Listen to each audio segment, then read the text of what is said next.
Hello everyone, this is Meenakshi Dilip Birari, working as a assistant professor in chemistry at Maratha Vidya Prasarak Samaj, Nasik. In previous lecture, we have studied the manufacture of sulfuric acid by contact process. Now, in today's lecture, we are going to discuss the physico-chemical principles and reactions involved in the manufacture of sulfuric acid by contact process. We know that there are three industrial processes for the manufacturing of sulfuric acid. These are contact process, lead chamber process, wet sulfuric acid process. So out of these two processes are used mostly for the manufacturing of sulfuric acid, which are contact process and lead chamber process. So first of all, let us see the comparison of lead chamber and contact process for the manufacturing of sulfuric acid, and which process is more preferred for the manufacturing of sulfuric acid. Let us see. By using lead chamber process, only 78% of H2SO4 is obtained, whereas by using contact process, about 98 to 100% of H2SO4 is obtained. By using lead chamber process, the H2SO4 which is obtained requires further purification, whereas it does not require further purification in contact process.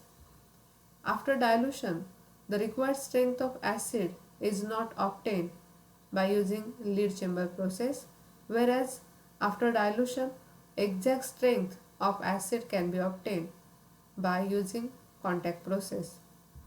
It requires further concentration to get 98 to 100% of H2SO4, whereas it does not require further concentration in contact process. In lead chamber process, nitrogen oxides act as a catalyst, whereas in contact process, V2O5 or platinized asbestos act as a catalyst. In the lead chamber process, nitrosyl sulfuric acid may be formed as an intermediate, but in contact process, no nitrosyl sulfuric acid is formed. Lead chamber process is cheaper and can be handled easily, but contact process is somewhat expensive and requires experts' supervision. The conversion of SO2 to SO3 is done by mixture of NO and NO2 in lead chamber process, whereas in contact process the conversion of SO2 to SO3 is done by atmospheric oxygen. So these are the comparative things related to lead chamber and contact process used for the manufacturing of sulfuric acid. So lead chamber process is old and it gives the impure and dilute sulfuric acid, whereas the contact process is relatively modern and gives pure and concentrated sulfuric acid.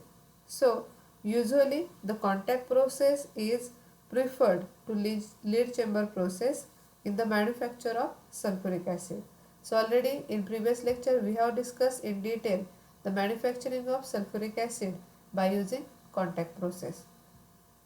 So let us see the physico-chemical principles involved in the manufacturing of sulfuric acid by contact process. We know that in the production of sulfuric acid, the various steps involved in contact process,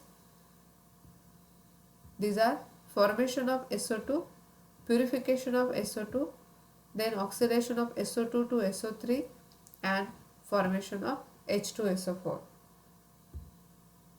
Out of these steps, the conversion of conversion of sulfur or pyrites to SO2 and conversion of SO3 to H2SO4 are relatively easy.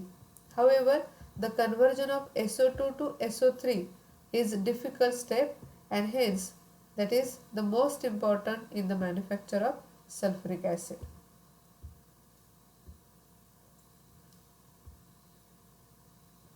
the conversion of SO2 to SO3 is difficult step, whereas this sulfur to SO2 and conversion of SO3 to H2SO4 are relatively easy. So these are three important steps involved in the manufacture of sulfuric acid by contact process. First, conversion of sulfur or pyrites to SO2, conversion of SO3 to H2SO4 and conversion of SO2 to SO3. This step is difficult step and hence most important in the manufacture of sulfuric acid. So what are the reactions involved? The manufacture of sulfuric acid by contact process. Let us see in detail. In the manufacture of sulfuric acid by contact process, the most difficult step is the conversion of SO2 to SO3. So what is the reaction for this conversion?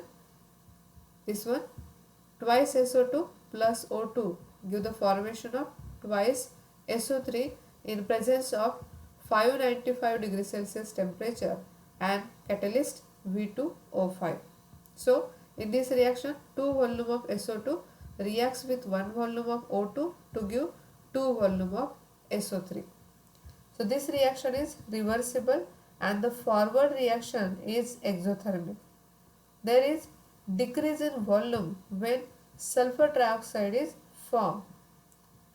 So when we observe here, the reactants, that is 2 volume plus 1 volume of O2, total volume is 3 for the reactant. Then formation of product, 2 volume of SO3.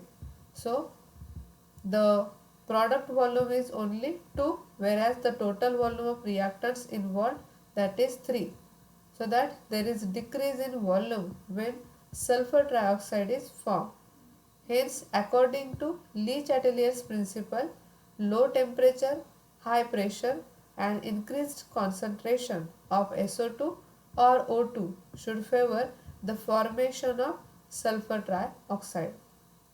However, at low temperature, the rate of the reaction is slow. Hence, an optimum temperature is kept. Further, a catalyst is used to hasten the rate of the reaction. To increase the rate of the reaction, the catalyst is used, and the conditions, what are the conditions used to get the better yield of SO3? We have to discuss one by one. So first of all, we should remember the difficult step, which is the conversion of SO2 to SO3, which is reversible, and this reaction is exothermic, which is according to Le-Chatelier's principle favored by low temperature, high pressure and increased concentration of SO2 or O2. First of all, effect of temperature. So, the oxidation of SO2 to SO3 is an exothermic process. Experimentally, it is found that rise in temperature decreases the conversion of SO2 to SO3. So when we observe here, temperature 434, the percent of SO3 at 1.5 atmosphere obtain 99. Then if we increase the temperature 500, the percentage of SO3, that will be about 93. At higher temperature 645 degrees Celsius, the percent of SO3, that is obtained 60. That means there is a decrease in the percentage of SO3 when temperature increases. So the oxidation of SO2 to SO3 is an exothermic process, and experimentally it is found that the rise in temperature decreases the conversion of SO2 to SO3. It is observed that the yield of SO3 decreases at higher temperature. So at 400 degrees Celsius, the conversion of SO2 to SO3 is nearly 100%. But the rate of attainment of this equilibrium is very slow. The rate of reaction at 500 degrees Celsius is 40 times as fast as that at 400 degrees Celsius. At 550 degrees Celsius, it is the fastest, but we have seen that increase of temperature decreases the yield of SO3. Thus, there is a conflict between the favorable equilibrium conversion at low temperature and the favorable rate at high temperature. The reverse reaction does not take place appreciably below 550 degrees Celsius. Hence, the conversion is carried out in two stages.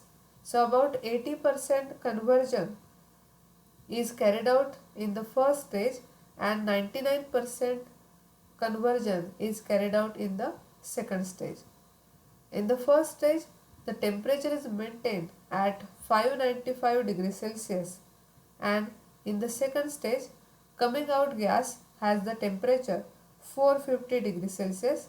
Thus, nearly 100% conversion of SO2 to SO3 is achieved by considering the temperatures in two stages.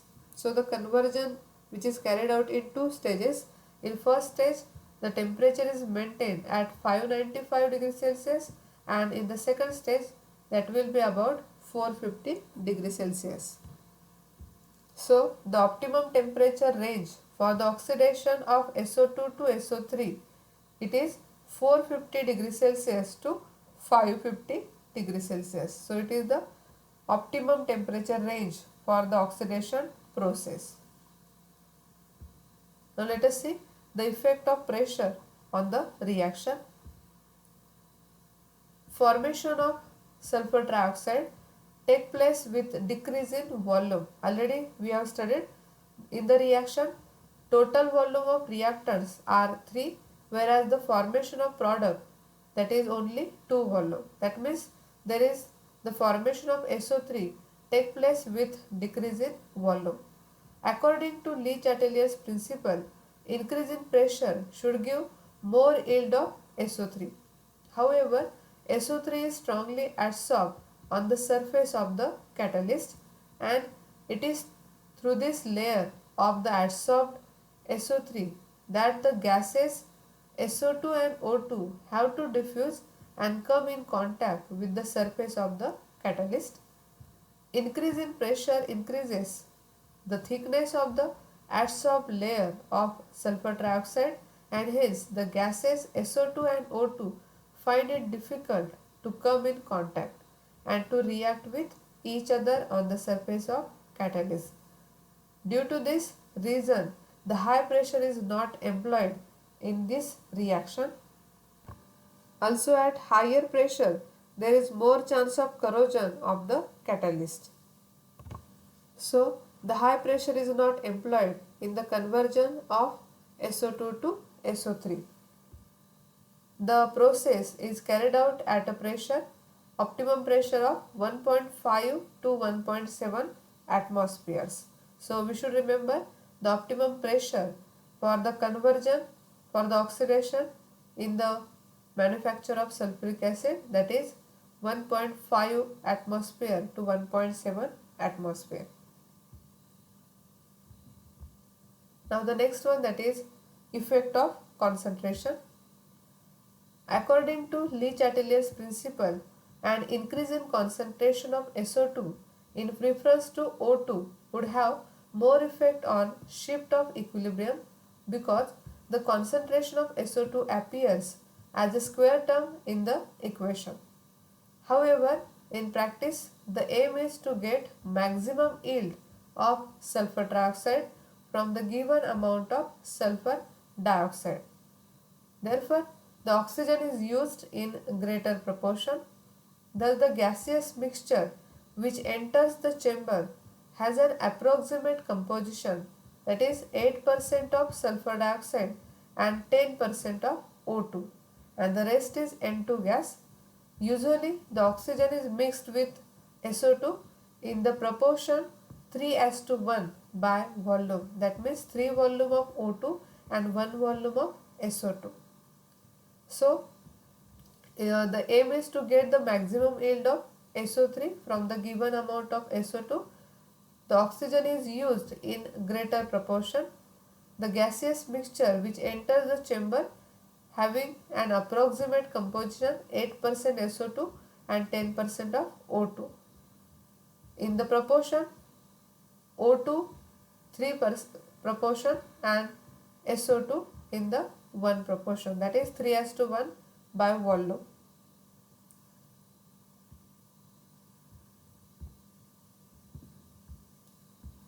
Now the next one, the effect of catalyst in the manufacture of sulfuric acid. For oxidation of sulfur dioxide to sulfur trioxide, different catalysts have been tried so that the equilibrium can be reached in short time. The key reaction in this process is a gas phasic reaction, that is twice SO2 plus O2 give the formation of twice SO3. To work out this reaction, a suitable catalyst is must.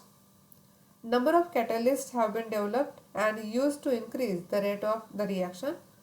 Two important catalysts which are used in the manufacture of sulfuric acid, these are platinized asbestos and V2O5, which is also called as a vanadium, are preferably used as a catalyst in contact process.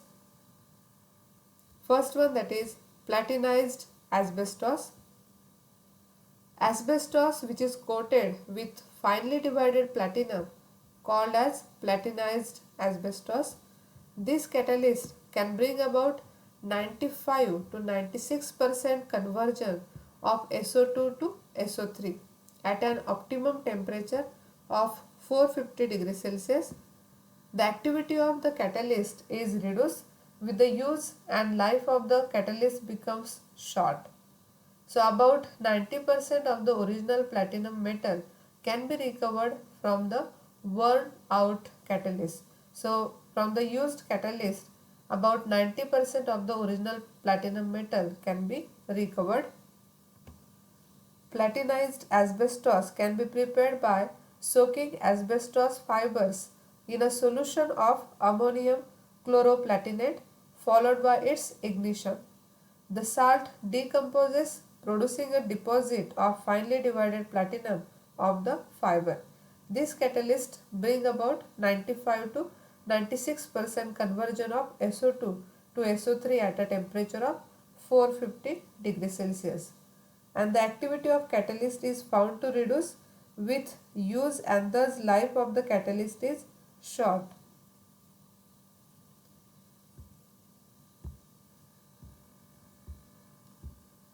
But this platinized asbestos having some disadvantages. The main disadvantages related to the platinized asbestos catalyst, these are: it is very costly, it is difficult to handle, it gets poisoned by the presence of traces of As2O3, AsH3, Cl2, HCl, HF compounds of lead, Pb, Sb, because they form a film on the surface of the catalyst and deactivate it.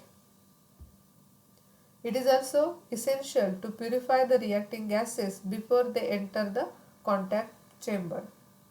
So, these are disadvantages of platinized asbestos catalyst. It is very costly, difficult to handle, and it gets poisoned by the presence of impurities and they deactivate the process.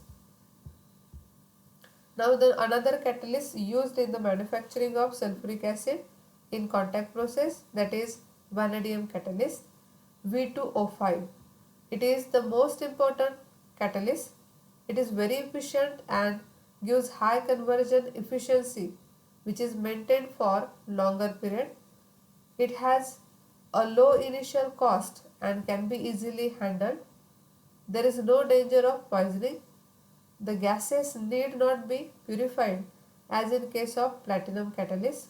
However, the gases must be free from dust particles and moisture.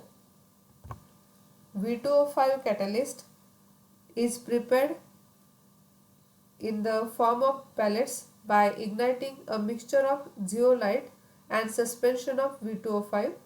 This catalyst is very efficient and can bring about 97 to 98% conversion.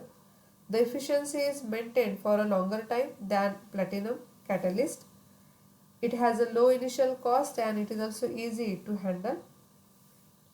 The average life of this catalyst is about 2.5 years.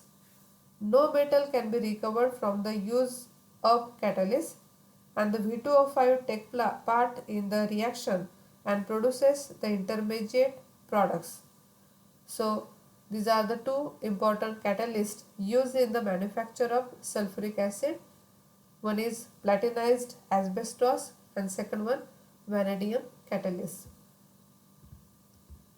So let us see the comparison of platinum and vanadium catalyst used in the manufacture of sulfuric acid. So platinum catalyst, the initial cost is high but cheaper in the long run, whereas the vanadium catalyst, the initial cost is low and also cheap during running. Platinum catalysts get poisoned by impurities in the gases, whereas vanadium catalyst there is no danger of poisoning. Platinum catalyst is difficult to handle. Vanadium catalyst it is easy to handle. By using platinum catalyst the activity decreases, but in vanadium catalyst the activity is maintained.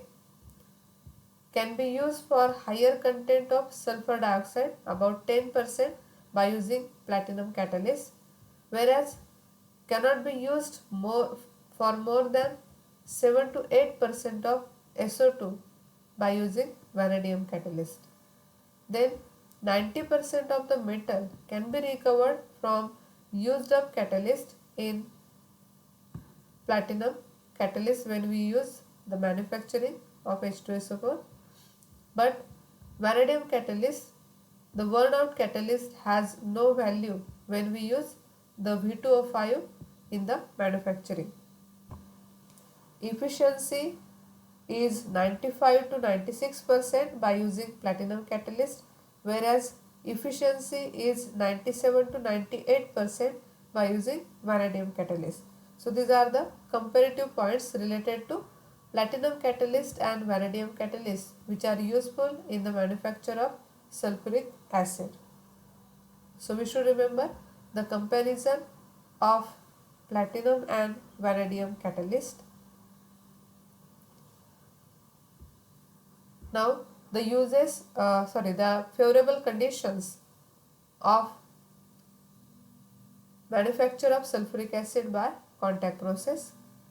We have studied the manufacturing of sulfuric acid by contact process, and in today's lecture we have discussed the physico-chemical principles and the reactions conditions involved in the manufacturing. So what are the favorable conditions for the manufacturing of sulfuric acid, and by using these favorable conditions we can get the better yield of H2SO4 and SO3. Thus, the favorable conditions for the better yield of SO3 are temperature, optimum temperature, that is 450 degrees Celsius to 550 degrees Celsius. Pressure, it should be 1.5 to 1.7 atmosphere. The catalyst used in the manufacturing, that may be platinized asbestos or V2O5 or vanadium. The proportion of gases or the proportion of reactants SO2 to O2, that should be 1:3, that means 1 volume of SO2 and 3 volume of O2. So we should remember the favorable conditions for the better yield of SO3 in the manufacturing of H2SO4.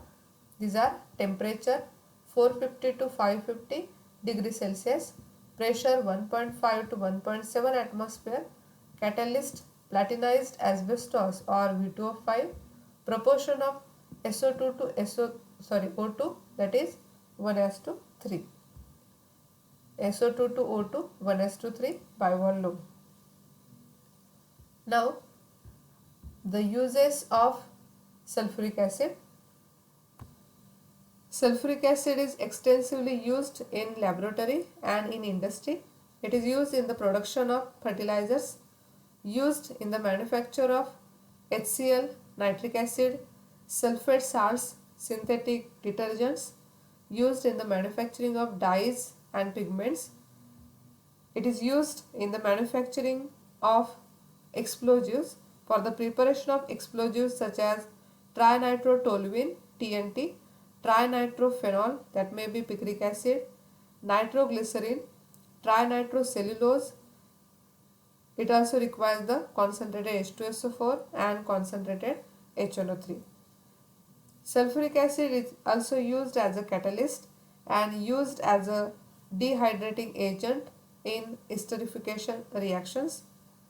It is also used in the manufacture of synthetic fertilizers like superphosphates of lime, triple phosphate and ammonium sulfate. It is also used in the manufacturing of drugs.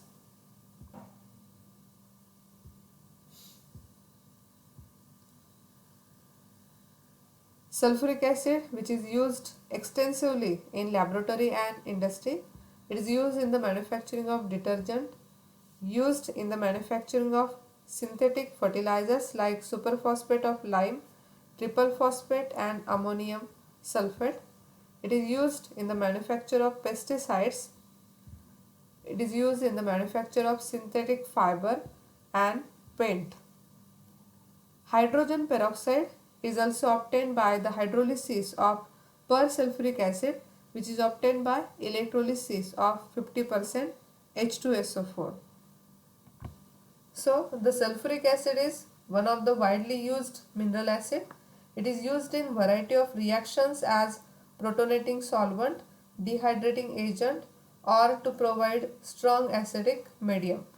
It is used in the bulk quantity in the manufacture of fertilizers, dyes, storage batteries, metallurgical industries, pharmaceuticals, etc. It is extensively used in the laboratories and industry. It is also used in the preparation of explosives such as TNT, picric acid, nitroglycerin, etc. Sulfuric acid is used as a catalyst and as a dehydrating agent. So, these are the uses of sulfuric acid. So, in today's lecture, we have studied the physico-chemical principles and reactions involved in the manufacturing of sulfuric acid by contact process and uses of sulfuric acid in various areas. I hope you understand all these topics in detail. In next lecture, we will see the manufacture of nitric acid by Ostwald's process, which is ammonia oxidation method. Thank you.